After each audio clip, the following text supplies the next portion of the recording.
Israel के PM Netanyahu ने जिस घड़ी हमास पर हमले के ऑर्डर दिए, उस वक्त उन्होंने इस बात का बिल्कुल भी अंदाजा नहीं लगाया होगा कि गाजा युद्ध 1 साल से भी ज्यादा समय तक खिंच सकता है। फिलहाल इस युद्ध का अंत नजर नहीं आ रहा है। इजरायली सेना लगातार गाजा में अपना अभियान जारी रखे हुए है।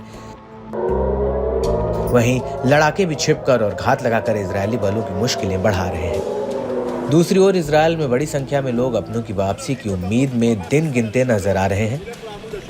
बंधकों की रिहाई को लेकर इजरायलियों का सब्र टूटता नजर आ रहा है, मगर इजरायली पीएम लगातार अपने पुराने वादे को दोहरा रहे हैं कि वो सकुशल बंधकों को वापस लाएंगे।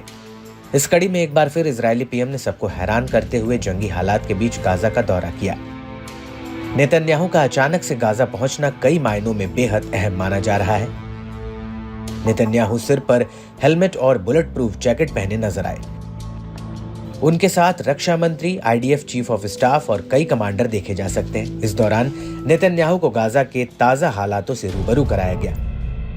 इसके अलावा जंगी मैदान में इजरायली सेना की मौजूदगी के बारे में भी बताया गया। नेतन्याहू ने अपने गाजा दौरे के दौरान आईडीएफ का मनोबल भी बढ़ाया, साथ ही गाजा से इजरायलियों को भी अपने मजबूत इरादों का संकेत दिया। इस दौरान नेतन्याहू ने फिर से अपनी कसम दोहराई कि युद्ध के बाद हमास गाजा पर शासन नहीं करेगा। इसमें साफ जाहिर होता है कि नेतन्याहू ने हमास के साथ सीजफायर तक पहुंचने के प्रयासों को खारिज किया।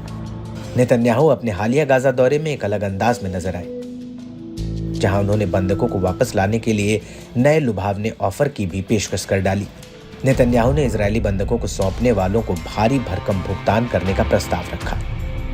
नेतन्याहू का सौदेबाजी पर आना कई मायने में बेहद हैरान कर देने वाला माना जा रहा है। नेतन्याहू ने कहा कि जो कोई भी गाजा में बंधकों को बाहर निकालेगा, उसको इजरायल की ओर से $5 मिलियन यानी करीब 42 करोड़ रुपए का इनाम दिया जाएगा।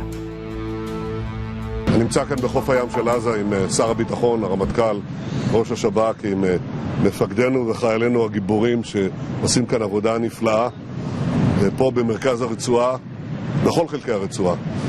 הם השיגו תוצאות מצוינות ביעד החשוב שלנו. החמאס לא ישלוט בעזה. אנחנו מחסלים את היכולות הצבאיות שלו בצורה מרשימה מאוד. אנחנו עוברים ליכולות השלטוניות שלו, ועוד היד נטויה. החמאס לא יהיה בעזה. אנחנו גם עושים מאמץ מהמקום הזה בכל מקום לאתר את חטופינו ולהשיב אותם. אנחנו לא מרפים מזה, ואנחנו נמשיך לעשות את זה עד שנשיג את כולם, החיים והחללים גם יחד. ואני רוצה לומר לאלה שמחזיקים את החטופים שלנו, מי שיעז לפגוע בחטופינו, דמו בראשו. אנחנו נרדוף אתכם, ואנחנו נשיג אתכם. ואני אומר גם לאלה שרוצים לצאת מהמבוך הזה, מי שיביא לנו חטוף, ימצא דרך בטוחה, הוא ומשפחתו, לצאת החוצה, ואנחנו ניתן גם תמורה של $5 מיליון לכל חטוף. תבחרו, הבחירה בידכם, אבל התוצאה תהיה אותה תוצאה, אנחנו נחזיר את כולם.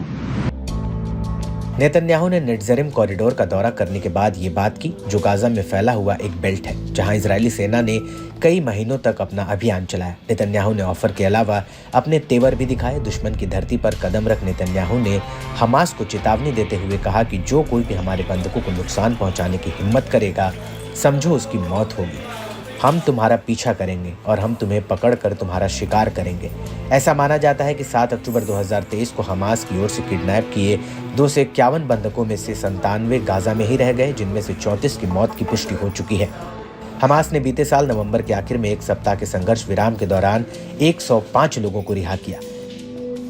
गौरतलब है कि बीते 1 साल से चल रही लड़ाई में इजरायल अब तक हमास और हिजबुल्लाह के पूरे नेतृत्व का सफाया कर चुका है। बता दें कि इस महीने की शुरुआत में रक्षा मंत्री नियुक्त किए जाने के बाद से इजरायल कार्ड्स का ये पहला एनक्लेव दौरा है। विश्वास की कमी का हवाला देते हुए योव गैलेंट को बर्खास्त करने के बाद नेतन्याहू ने कार्ड्स को रक्षा मंत्री बनाया है। बताया जाता है कि हमास के साथ बंधक सौदे में नेतन्याहू के साथ मतभेदों के चलते भी बर्खास्त किया गया। गाजा से बोलते हुए कार्ड्स ने कहा कि हमें यह सुनिश्चित करने की जरूरत है कि हमास अगले दिन यहाँ शासन न करे।